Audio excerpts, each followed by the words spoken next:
दात्यो जैन धर्मोऽस्तु सर्वमङ्गलमाङ्गल्यं सर्वकल्याणकारकं प्रधानं सर्वधर्माणां जैनं जयतु शासनं जैनं जयतु शासनम्।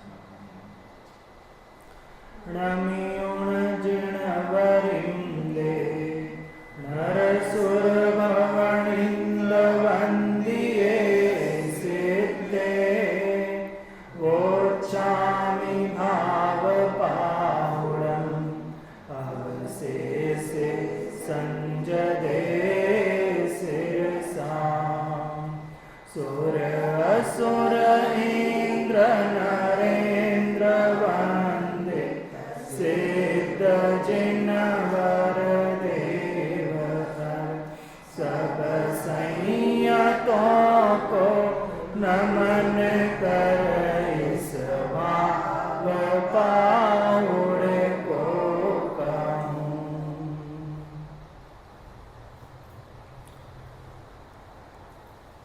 अष्टानिका महापर्व का ये अंतिम दिवस है।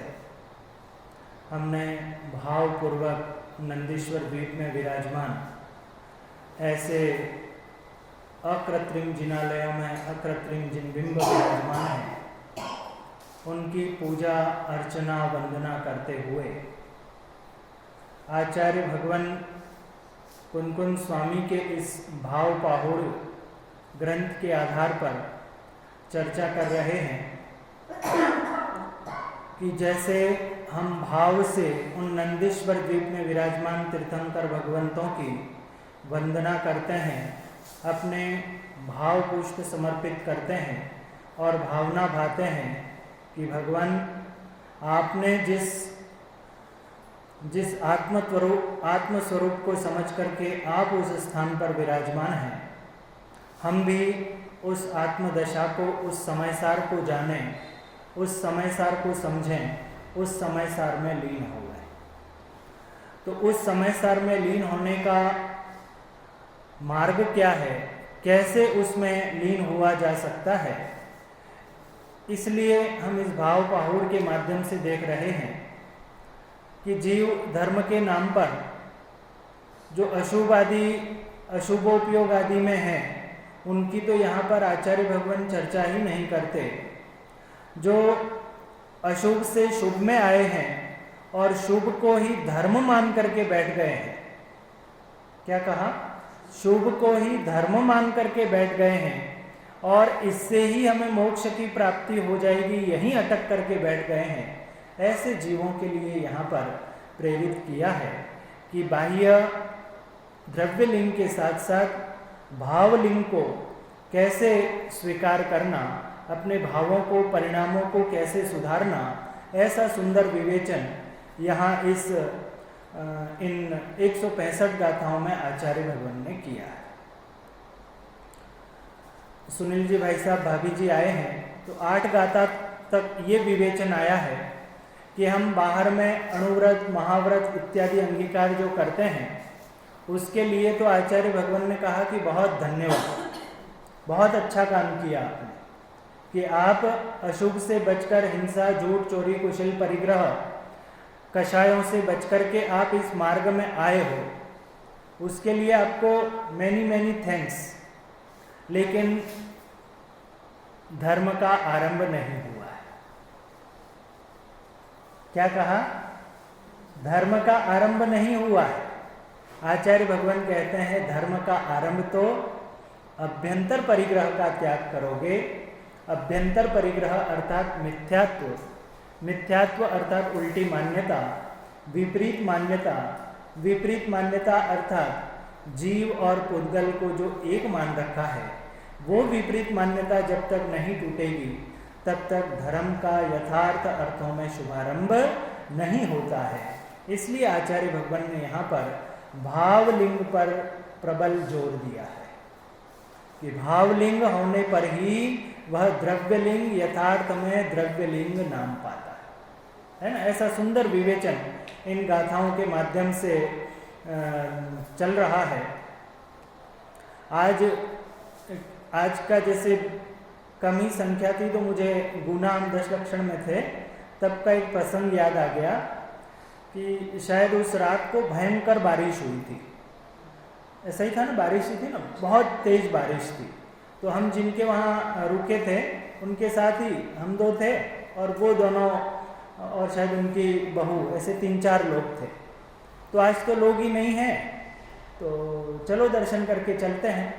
पर मैंने कहा नहीं, अपन जितने लोग हैं बैठते हैं, तो जो गद्दी है वहाँ तो नहीं बैठे, नीचे ही बैठ करके कि कुछ चर्चा करते हैं, है ना। उनको कुछ पूछना था तो अभाव पर चर्चा चली, अभाव क्या है। तो धीरे धीरे इतनी संख्या जुटी बिना माइक के ना, धीरे धीरे संख्या जितनी शाम को सभा में रहती थी ना, शायद उससे भी उस दिन ज़्यादा संख्या हुई। तो यदि हम चले जाते 2-5 मिनट में कि भाई नहीं है, तो वो बस बंद ही हो जाता। और आज भी ऐसे ही 2-3 लोग थे, तो आज हमारे नए आए हैं वो उससे वंचित रह जाते हैं। तो कितना सुंदर जो कार्य होता है वह वास्तव में अच्छा कार्य होता है। तो यहाँ पर अपनी 8वीं गाथा में बात चली थी कि जो बाह्य परिग्रह त्याग किया, तो बाह्य परिग्रह के त्याग में द्रव्यलिंग जो अंगीकार किया, उसके फल में उसे स्वर्गादिक की तो प्राप्ति हो जाती है। लेकिन आचार्य भगवान इस 8वीं गाथा के माध्यम से बतलाते हैं कि वो स्वर्गादिक की प्राप्ति होना भी क्या है, संसारी है। चारों गतियों में ही भ्रमण है, चारों गतियों में भ्रमण है मतलब दुख का ही कारण है, तीव्र दुख का ही कारण है। ये बात इस 8वीं गाथा में कही थी। आज अपन 8वीं गाथा का मर्म पढ़ते हैं और एक विकल्प मुझे आ रहा है कि आज जैसे प्रातः ध्रुवधाम में कार्यक्रम था, तो उसमें अनायास ही बात निकली कि आप इस संबंध में बात करें होली के संबंध में। तो ऐसा कोई विकल्प भी नहीं था कि मैं ऐसा कुछ बोलूँगा, बस ऐसे ही बोला। तो मानस ने कहा कि पापा इसको आपको रिकॉर्ड कर लेना चाहिए था। अच्छी सुंदर व्याख्या होली के संबंध में आई थी। तो अपन चूँकि अपना ग्रंथ ये चल रहा है, तो इसको भी अपन दरकिनार नहीं कर सकते, यहाँ इसका भी वांचन करेंगे और थोड़ी सी चर्चा उस पर भी करते हैं। तो देखो, भीषण नरय गइये तिरिय गइये कुदेव मणो गइये पत्तोषि तीव्र दुःखं भावहि जीर्ण भावना जीव। भीषण नरय गइये तिरिय गइये कुदेव मणो गइये पत्तोषि तीव्र दुःखं भावहि जीर्ण भावना जीव। भीषण नरक तिर्यंच नर अर देव गति में भ्रमण कर पाए अनंते दुख अब भावो जिनेश्वर भावना। इस गाथा में ये बात आई थी कि ये जो बाह्य लिंग अंगीकार किया है, द्रव्य लिंग अंगीकार किया है, फल में जो गति प्राप्त हुई है, वो गति भी मिले तब भी वह संसार का ही कारण है। और संसार चाहे वह कोई सी भी गति मिले, वह दुख का ही कारण है। ऐसी चर्चा अपन ने यहाँ, भावार्थ भी अपन ने पढ़ लिया था, है ना? भावार्थ नहीं पढ़ा था, तो अर्थ पढ़ते हैं। शब्दार्थ कर लिया था ना? हाँ, तो अपन ने शब्दार्थ किया था। शब्दार्थ दोनों हमारे नयों के लिए एक बार कर लेते हैं। इसमें ये बतलाया है कि हे जीव तूने, अर्थात किसके लिए, हम हमारे लिए संबोधित कर रहे हैं। हे जीव तूने भीषण नरक गति तथा तिर्यंच गति में और कुदेव कु मनुष्य गति में तीव्र दुख पाए हैं, अतः अब तू जिन भावना भा। है ना, ये जो मनुष्य पर्याय, उत्तम कुल, उत्तम देह और सारी अनुकूलताएं जो बाहर की धर्म कार्य करने के लिए प्राप्त हुई हैं, थोड़ा सा ये अनुकूलता प्रतिकूलता का आपको थोड़ा सा भी भान करना हो ना, तो 200-300 साल पीछे चले जाओ, जो मुगल साम्राज्य का काल था। थोड़ा सा इतिहास वगैरह जानो तो समझ में आए कि निडरता पूर्वक धर्म नहीं कर पाते थे लोग, है ना।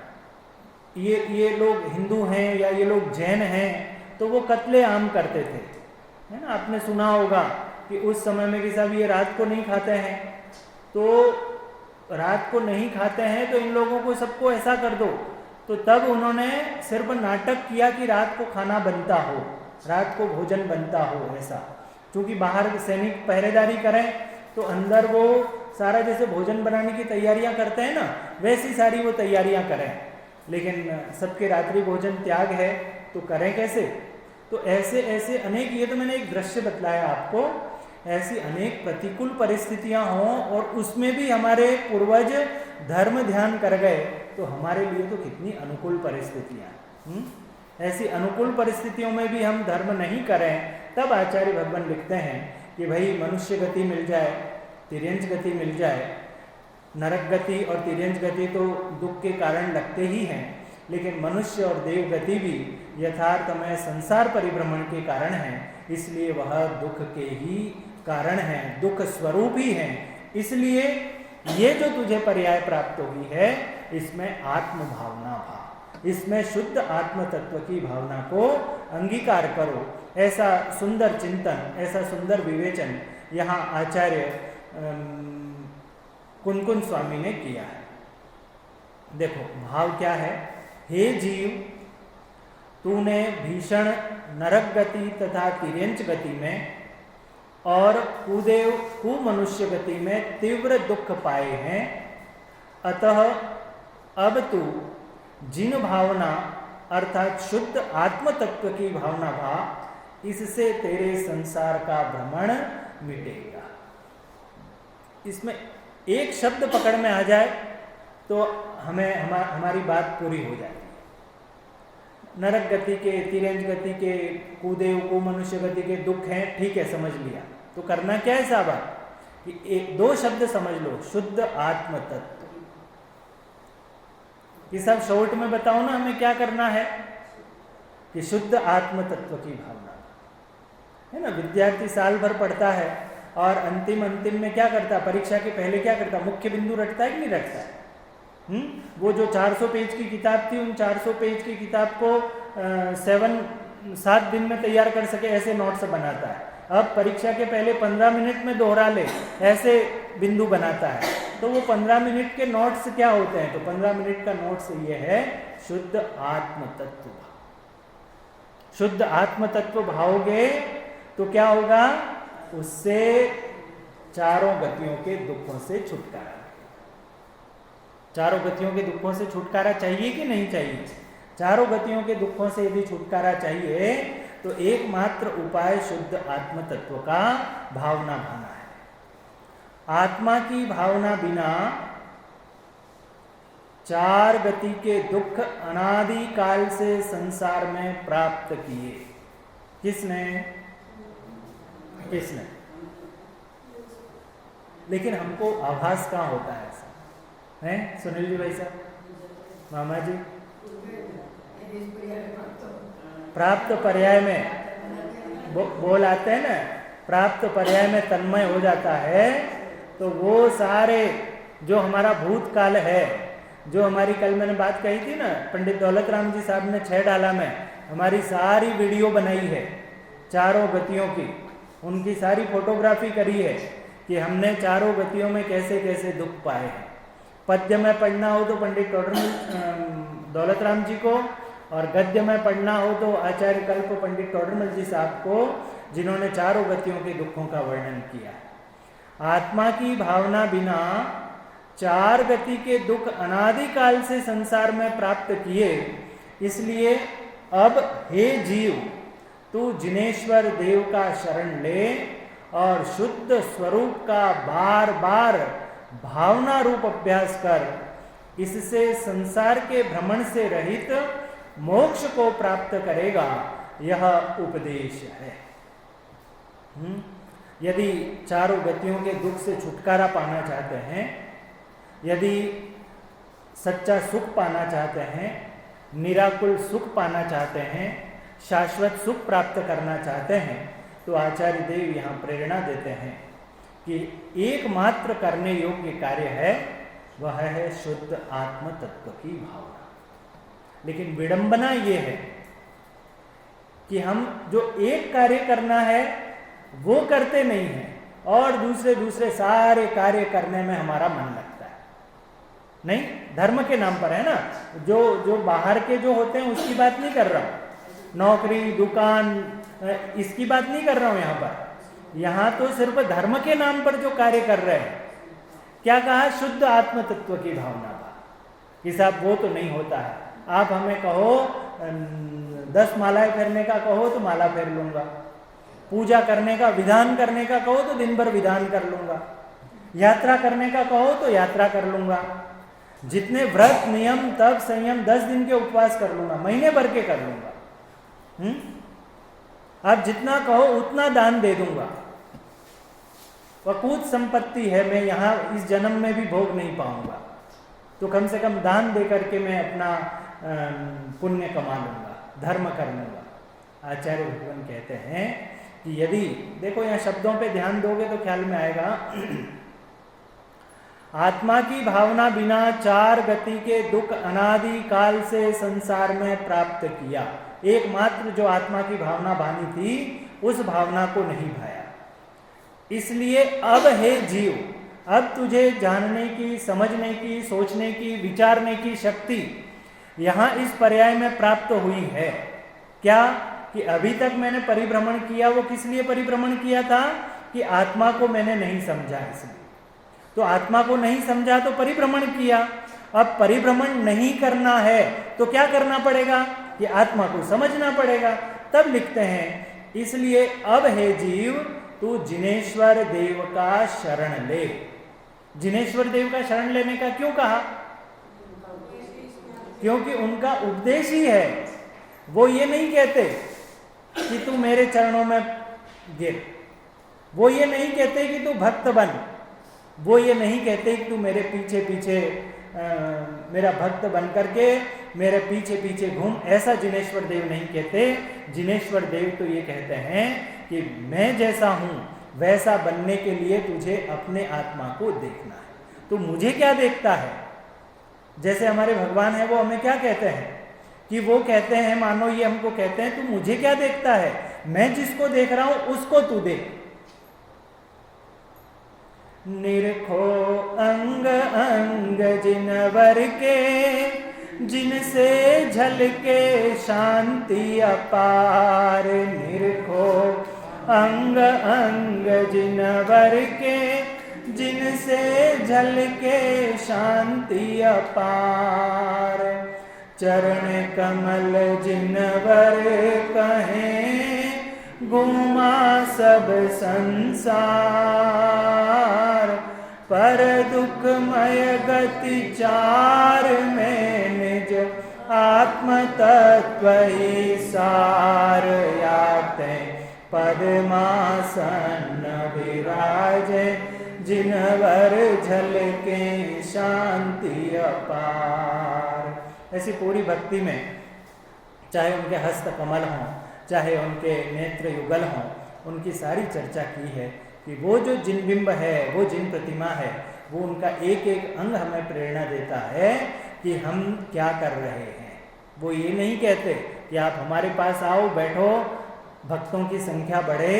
ये जिनेश्वर देव नहीं कहते हैं। जिनेश्वर देव तो कहते हैं कि यदि एक ने भी मेरी जैसी दशा प्राप्त कर ली तो वो मेरे समकक्ष आकर के बैठ जाएगा। इसका नाम है जिनेश्वर देव। तो जिनेश्वर देव कहते हैं तू जिनेश्वर देव का शरण ले और शुद्ध स्वरूप का बार बार भावना रूप अभ्यास कर।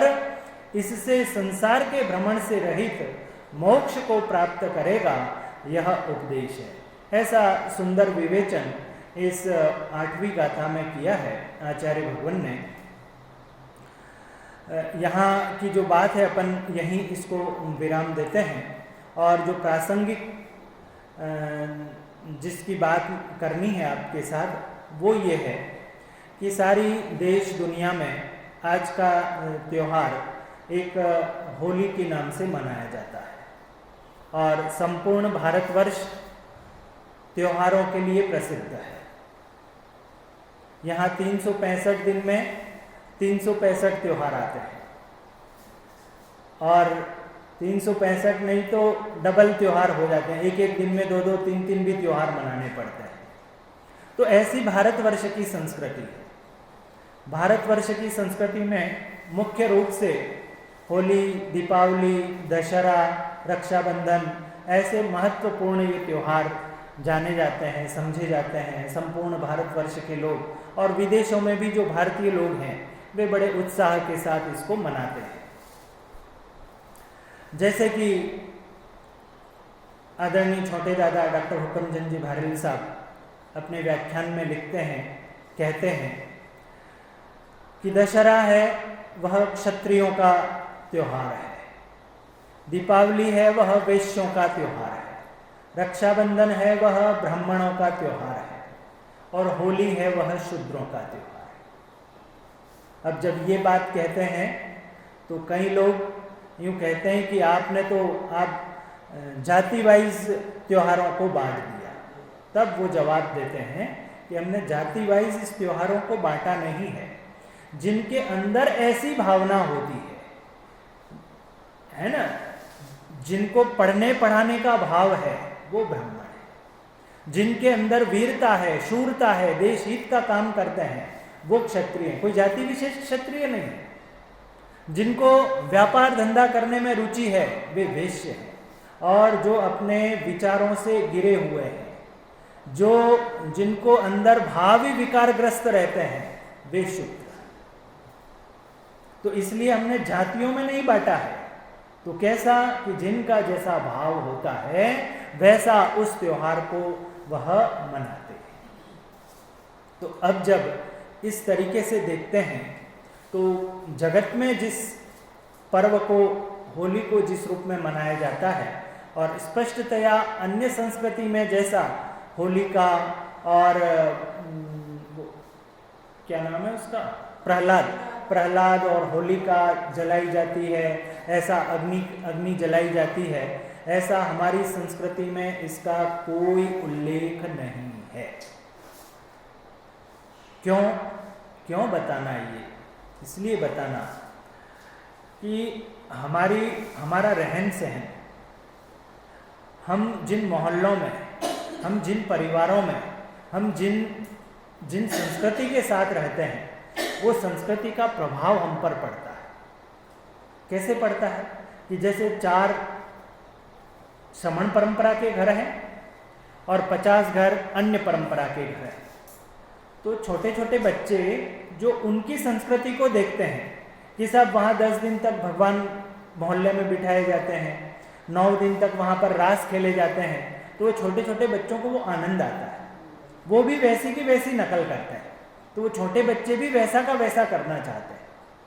तो धीरे धीरे संस्कृति का ह्रास, हमारी श्रमण संस्कृति का ह्रास होता जाता है। वो उसमें कन्वर्ट होते जाते हैं, उनको वो अच्छा लगने लगता है। खेलना, कूदना, नाचना, गाना, ये किसको बुरा लगेगा? किसी को बुरा लगेगा? आप देखो बड़े बड़े महानगरों में 10 लक्षण के समय साथ में और पर्व चलता है, तो अपने जिनालय में आए या नहीं आए, लेकिन वहां पर जरूर जाएंगे। समझ रहे?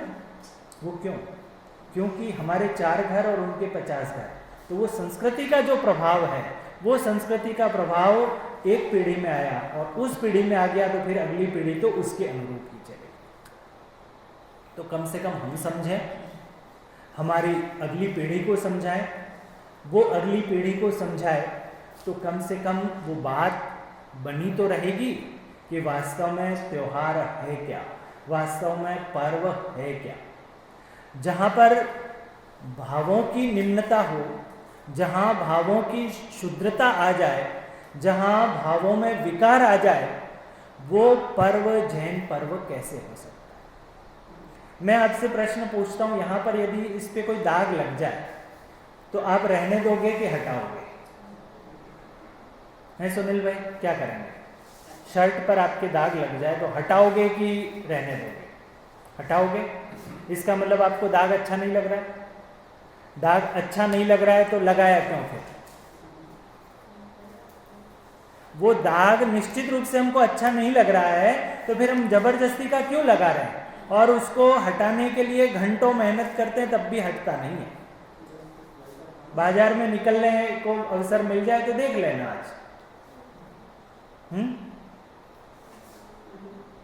कितना पर्यावरण का, कितना जल का, कितना समय का, कितना धन का और कितनी कितनी चीज़ों का अपव्यय होता है, उसका कोई लेखा जोखा नहीं। लेकिन एक बार वो चल पड़ता है तो उसके साथ अन्य अन्य अनेक लोग जुड़ जाते हैं। अनेक लोग जुड़े तो हमें कोई लेना देना नहीं, लेकिन हमारी संस्कृति के लोग कम से कम जाने तो सही कि हमारा त्योहार, हमारा पर्व क्या है। मामा जी से ये जब तक हम अपने संदेश नहीं पहुंचाएंगे, भले वो 1 अरब 40 करोड़ लोग वो मनाते हों और उसमें 7 लोग, 700 लोग, 7,000 लोग इस बात की सिर्फ चर्चा करते हों, वो भी भले शामिल होते हों, लेकिन चर्चा तो जिंदा रहनी चाहिए ना कि जैन पर्व कौन से हैं, कि उत्सव कौन से हैं। और जैन पर्व और जैन उत्सव तो यथार्थ में खाना पीना, राग रंग छोड़ने की बात करते हैं। जहाँ वीतरागता की बात होती है वो जैन पर्व होते हैं, वो जैन उत्सव होते हैं। जहाँ पर कीचड़ में डाला जाता हो, जहाँ पर गंदे नाली का पानी डाला जाता हो, जहाँ पर कपड़े फाड़े जाते हों, क्यों भाई है? ये तो बहुत कम विद्रुपताएं बोली हैं। और जहाँ नशा ही मुख्य चीज हो, वो हमारी संस्कृति कैसे हो सकती है? और हम उस संस्कृति में जैन दर्शन में तो 3 प्रकार का, क्या? अनुमोदना, तीनों बोलो ना, कृत, कारित और अनुमोदना, तीनों का समान रूप से दंड के भागी हैं। सब हम थोड़ी कर रहे हैं, हमको तो लगाने आ गए। अरे हमने तो लगाया भी नहीं, लेकिन हम जाके तो देख रहे हैं, हम उनका साथ तो दे रहे हैं, तो संस्कृति के उस संस्कृति के साथ हुए तो हम खड़े तो रह सकते हैं। इससे बचने के लिए आज इसीलिए हम चले गए ध्रुवधाम, क्योंकि हमारे मोहल्ले में, हमारे परिसर में सब जगह ये चलता है। तो कैसे बचे? आएंगे वो तो बुलाएंगे, अपन नहीं लगाओ तो वो आके करेंगे। तो सुबह से दोपहर तक बहुत अच्छा समय, सुबह पूजन वगैरह करके, फिर स्वाध्याय वगैरह करके और फिर ऐसी चर्चा करके। तो मेरे कहने का आशय ये है कि जो भी पर्व हम अन्य संस्कृतियों के साथ मनाते हैं तो उसमें हमारी संस्कृति के पर्व क्या हैं, हमारी संस्कृति का त्यौहार क्या है, वो कम से कम हमारे जहन में, हमारे अंतरंग में तो ये होना चाहिए। हमारे में है तो हम अपनी अगली पीढ़ी में, उस अगली पीढ़ी में है तो वो अगली पीढ़ी में जाएगा, नहीं तो कैसे जाएगा? एक पीढ़ी में यदि ब्रेक लग गया ना तो फिर वो आगे जाना असंभव का। आप देखो बड़े बड़े शहरों में जाके देखोगे तो पता चलेगा कि 50 घरों के बीच में, बहुमंजिला इमारतों के बीच में 2-4 घर होंगे, तो उस सोसाइटी में जो कुछ हो रहा है उस सोसाइटी के साथ वो 4 घर वाले भी उसके साथ है। नहीं होता ऐसा? तो अपनी संस्कृति कहाँ अक्षुण्ण रहेगी? तो ऐसा ये जो पर्व है, इस पर्व का यथार्थ में तो हमारे यहाँ से कोई संबंध नहीं, लेकिन चूंकि शब्द जो होते हैं उन शब्दों के माध्यम से वो भी साहित्य में, वो भी हमारे संस्कृति में आ जाते हैं। तो आचार्य भगवंतों ने, विद्वानों ने, मुनिराजों ने उन शब्दों का उपयोग कैसे किया, बहुत सुंदर व्याख्या है इसकी। सुनना क्या किया? होली, 3 प्रकार के अर्थ करता हूं इसके। होली अर्थात हो लिए। किसके हो लिए? कि देव शास्त्र गुरु के हो लिए। होली यानी हम देव शास्त्र गुरु के हो लिए। देव शास्त्र गुरु किसके हुए? देव और गुरु किसके हुए? अपनी आत्मा के हुए। यहाँ भाव की बात चल रही है ना, शुद्ध आत्मा की बात चल रही है भाभी, है ना। तो क्या क्या कहा कि हो लिए किसके हुए? कि देव शास्त्र गुरु के प्रति सर्वस्व समर्पण, हम तो उनके हो लिए। तो होली किनके हो लिए? जो देव और गुरु हुए, जिनके होने के लिए जिनवाणी ने कहा, जैसा अभी हमने पढ़ा था कि किसकी शरण ले? शुद्ध स्वरूप की, शुद्ध आत्म स्वरूप की शरण ले। तो हम तो उस शुद्ध आत्म स्वरूप के हो लिए। तन मन धन से सर्वस्व समर्पण से हम तो उसके हो लिए, इसलिए होली।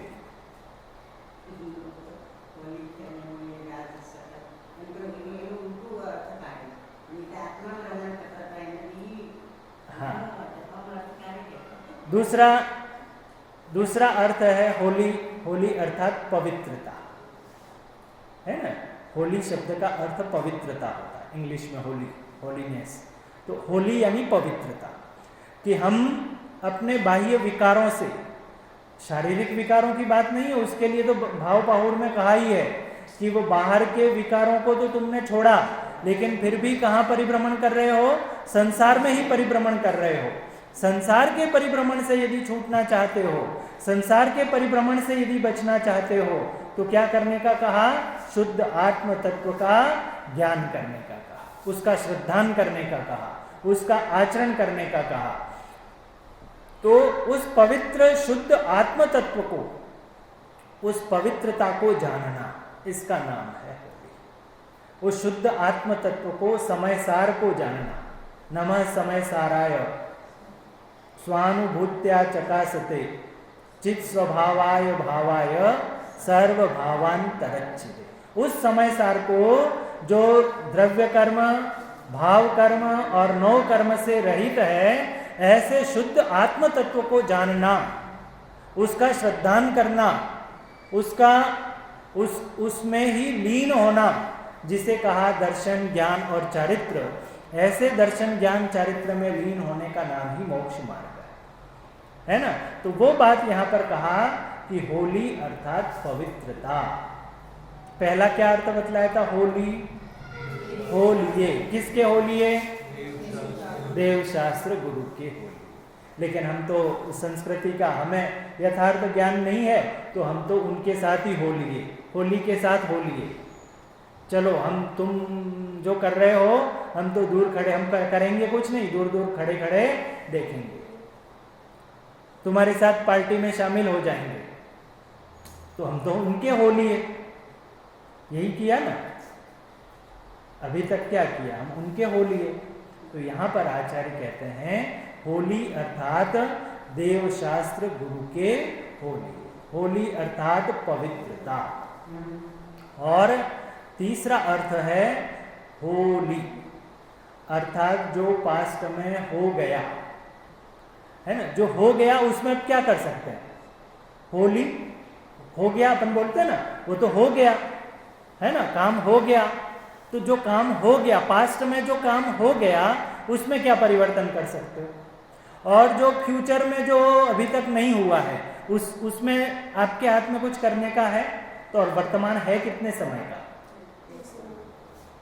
उस वर्तमान को संभाल लो, तो अपने आप पास्ट कैसा भी होगा, तो फ्यूचर अपने आप सुधर जाएगा। और आज दिन तक हम करते क्या आ रहे हैं ये बताओ?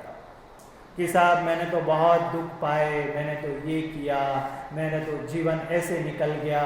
तो उस दुख को याद कर करके, आर्त परिणाम करके, और फिर नवीन कर्मों का बंद करते हैं।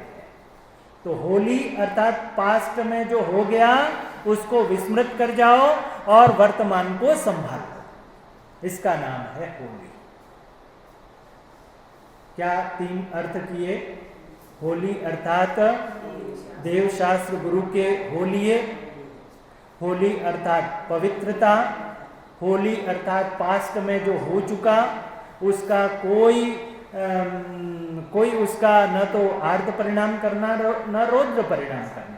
रौद्र परिणाम भी तो कर सकता है ना, है आनंद मना सकता है कि मैंने तो ऐसा किया था, मैंने तो वैसे किया था। नहीं करते ऐसा। हम अपने बच्चों को सुनाते ना, क्यों मामा जी, कि हम तो ऐसे करते थे और तुम कैसे करते हो। तो ये रौद्र ध्यान है। हमने तो ऐसे जीवन बिताए, हमने ऐसा किया, इतने कम खर्च में कर लिया, ये कर लिया, आनंद मान रहे ना उसमें, हैं? तो हम रौद्र ध्यान कर रहे हैं। वो चारों ध्यानों की कभी चर्चा करेंगे, 4x4 16 ध्यानों की बहुत सुंदर चर्चा है उसकी भी। तो होली अर्थात देवशास्त्र गुरु के हो लेना, होली अर्थात पवित्रता, होली अर्थात और जो पास्ट में हो चुका, भूत में जो हो चुका, उसको विस्मृत कर जाओ और वर्तमान को संभालो। बहुत सुंदर ऐसा अर्थ किया गया। अभी मामी जी बोल रहे थे कि अब जो संस्कृति होती है ना, उस संस्कृति से हम बच नहीं सकते हैं। उन संस्कृतियों का हमें शब्दों का तो व्यापार आ ही जाता है। तो वो हमारे तीर्थंकर भगवंत अथवा हमारे जो मुनिराज हैं, उन्होंने होली खेली तो कैसी होली खेली, और हम होली खेलते हैं तो कैसे खेलते हैं। खेलो, अकेले में होली खेलो, कौन मना करता। ज्ञान दर्शन की होली खेलो। आज मानस में वहाँ पर जो सुबह व्याख्यान किया ना, तो ज्ञान दर्शन की होली खेलो, ऐसा शुरुआत करी उसने आत्मख्याति टीका की कलश के आधार पर। तो हमारे जो मुनिराज होते हैं, जो हम भक्ति बोलते हैं, होली खेले मुनिराज शिखर वन में रे अकेले वन में। तो देखो वहाँ पर एक एक पंक्ति में क्या, एक एक शब्द में क्या बात करी है। तो वो उसको बोलते हैं साहित्य में रूपक, है ना, वो उपमा दी है। अब बोलते हैं ना, रूपक और उपमा क्या होता है कि साहब उस स्त्री का जो चेहरा है वो चांद की तरह है, तो कहाँ चांद और कहाँ ये स्त्री। वो जो रोटी है वह चांद की तरह है, तो कहाँ चांद और कहाँ रोटी। तो ऐसा जो रूपक होता है वो एक उपमा होती है। तो बाहर में चूंकि होली शब्द के नाम से सबको समझ में आता है, तो साहित्यकारों ने, कवियों ने, विद्वानों ने उस शब्द को लेकर हमारे मुनिराज हैं वो कैसे ध्यान लगाते हैं, कैसे किस परिस्थिति में अपने आत्म ध्यान लगाते हैं, वो इस शब्द के साथ जोड़ करके, जैसे होली में लोग आनंदित होते हैं वैसे ये भी अपने अकेले आनंदित होते हैं। ज्ञान दर्शन के रंग में कैसे आनंदित होते हैं, ये उस पूरी भक्ति में विवेचन किया। ऐसा सुंदर, ऐसे प्रत्येक जो भी हम एक शब्द में अवश्य बोलता हूँ, एक वाक्य अवश्य बोलता हूँ कि हम जो भी कार्य करें, चाहे धार्मिक ही करें, चाहे लौकिक ही करें, उसमें क्यों जरूर लगाएं कि हम क्यों कर रहे हैं। धर्म के नाम पर कर रहे हो तब भी, हम पूजन कर रहे हैं तो क्यों लगाएं, क्यों कर रहे हैं पूजन। मंदिर जा रहे हैं तो क्यों जा रहे हैं मंदिर, स्वाध्याय कर रहे हैं तो क्यों स्वाध्याय कर रहे हैं, ये जरूर लगा। तो उसका उत्तर आपके पास आए, और उत्तर स्वाध्याय कर रहे हैं तो हम आत्मकल्याण के लिए कर रहे हैं, पूजन कर रहे हैं तो हम गुणानुवाद कर रहे हैं ऐसे तीर्थंकर भगवंत का कि उनके गुणों को जान करके, समझ करके मैं भी उन गुण रूप हूं। हम वंदना कर रहे हैं, तीर्थ वंदना कर रहे हैं तो क्यों करने जा रहे हैं कि हे भगवान, आप जिन स्थानों पर जाकर आपने ध्यान लगाया है, मेरी भी ऐसी दशा हो कि मैं भी ऐसे स्थानों पर जा करके मैं भी ध्यान लगाऊं। ये क्यों का जवाब आए तो हमारी बाहर की सारी क्रियाएं सार्थक है ना। तो वो क्यों का, हम जो भी त्योहार मनाएं, हम जो कुछ भी करें, उसमें क्यों लगाओ, तो उसका जो जवाब आएगा वो हमारे पाप का बंद करेगा कि हमारे पुण्य का बंद करेगा, कि वो हमारा धर्म के खाते में जाएगा, वो हमें स्पष्ट पता चल जाएगा। वो थर्मामीटर है, वो पता चल जाएगा कि हम क्यों कर रहे हैं। तो ऐसे चाहे हम जो भी पर्व मनाएं, जो भी त्योहार मनाएं, क्योंकि हम जिस संस्कृति के साथ रहते हैं, हम विद्रोह नहीं कर सकते, हम अलग नहीं हो सकते। वो संस्कृति जो कर रही है करने दें, हमें कोई विरोध नहीं करना, लेकिन हम अपना काम तो साध सकते हैं ना। हम अपने घर को तो सुरक्षित रख सकते हैं कि नहीं रख सकते? हमारे घर को सुरक्षित रखने से कोई हमको रोकने आ रहा है? क्यों सर? हमारे घर को सुरक्षित रखने में कोई हमको रोकने आ रहा है? अभी अभी देश में ऐसी परिस्थिति नहीं है। अभी हम अपना काम अपनी स्वतंत्रता से कर सकते हैं, हम अपनी बात अपनी स्वतंत्रता से कर सकते हैं। तो ऐसे जो भी त्योहार हों, बहुत लंबा विश्लेषण है, लेकिन जो संक्षिप्त में मुझे कहना था आपसे कि ऐसे जो भी त्योहार आते हैं, अपन जब रक्षाबंधन की भी बात करते हैं तो भले वो कुछ पर्व तो ऐसे हो जाते हैं वो एक ही दिन घटित हो जाते हैं, तो वो जो बाहर में संस्कृति जो चलता है उससे हमारा कोई लेना देना नहीं है, लेकिन फिर भी करते हैं। हम सुनते हैं, बोलते हैं, समझते हैं, सबको ले लिया मैंने, है ना इसमें, फिर भी हम वही का वही कर रहे हैं, नहीं कर रहे?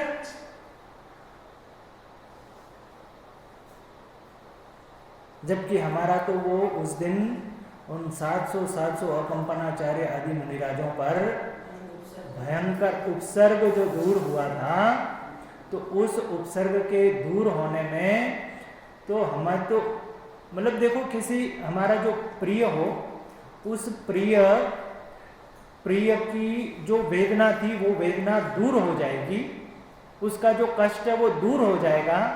तो आप एक बार देखना, क्या हम उस दिन मिठाई बना के खाएंगे क्या? उस दिन हम आनंद मनाएंगे क्या? उस दिन तो हमारे आंखों से अश्रुधारा निकल जाएगी, रागवश अश्रुधारा निकलेगी कि नहीं? तो हमारे जो मुनिराज, जो 700 मुनिराज, दिगंबर मुनिराज, उस दिन ऐसे भयंकर उपसर्ग से दूर हुए थे, तो उनकी रक्षा का भाव जरूर आता है। तो बस इसलिए वो रक्षाबंधन के रूप में चल पड़ा, क्योंकि हमारा तो मार्ग ही वीतरागता का मार्ग है, तो यहाँ तो बंधन का तो कोई प्रश्न ही नहीं है, यहाँ तो बंधन छोड़ने का मार्ग है। तो ऐसा प्रत्येक पर्व के संबंध में, त्योहार के संबंध में हमारी बुद्धि स्पष्ट होना चाहिए। मेरा तो ये कहना है बार बार कि हम जितने लोग हैं, हमारी बुद्धि स्पष्ट होगी, हम अगली पीढ़ी में वैसा ट्रांसफर करेंगे, वो अगली पीढ़ी में ट्रांसफर करेंगे। तो आज महावीर भगवान के बाद से आज तक वो संस्कृति हमारे पास अक्षुण्ण है। वो हमारे सब आचार्य भगवंतों की, गणधर परमात्माओं की, विद्वानों की और हमारी प्राचीन पीढ़ी की ये देन है कि ये परंपरा आज दिन तक कायम है। और बीच की एक पीढ़ी, इस पूरी एक पीढ़ी इस बात को लोप कर जाए तो क्या होगा? मूल बात गायब हो जाएगी ना, मूल संस्कृति गायब हो जाएगी। और उस मूल संस्कृति को गायब करने के अपराधी कौन होंगे? हम होंगे। यदि हमने किया तो वो पाप हमने किया तो हम अपराधी होंगे। तो हमें वो बात समझना चाहिए कि ऐसे ये जो राग रंग के पर्व होते हैं, जो मोह को बढ़ाने वाले होते हैं, और सिर्फ राग रंग को ही नहीं, ये जो पर्व है वो तो द्वेष को बढ़ाने वाला है। आपस में द्वेष हो जाता है कि क्यों तुमने ये किया, क्यों मेरे साथ ऐसा किया, और न जाने कहाँ से कहाँ बात पहुँच जाती है। तो द्वेष बढ़ाने वाला हो वो पर्व कम से कम हमारा पर्व तो नहीं हो सकता, वीतरागियों का पर्व तो नहीं हो सकता, श्रमण संस्कृति का तो पर्व नहीं हो सकता। ऐसा इस श्रमण संस्कृति के पर्व क्या हो सकते हैं, हमारी वीतराग परंपरा के पर्व क्या हो सकते हैं, ये भी हमें समझना चाहिए। और हमें साथ साथ ही जो भी बाहर की संस्कृति चलती हैं उसके साथ, संस्कृति के साथ न वैर भाव रखना है, समता भाव रख सकते हैं। समता भाव रख करके अपना कार्य हमको साध लेना है, अपना लोटा हमको छान लेना है। तो ऐसा सुंदर विवेचन इस पर्व के संबंध में भी अपन ने किया। और अपन पुनः इस 8वीं गाथा का पाठ करके आज की बात को अपन पूरा करेंगे। आचार्य भगवान ने 8वीं गाथा में क्या बात कही थी कि भीषण नरय गइये, तिरिय गइये, कुदेव मनु गइये, पत्तोषि तीव्र दुःखं भावहि जीर्ण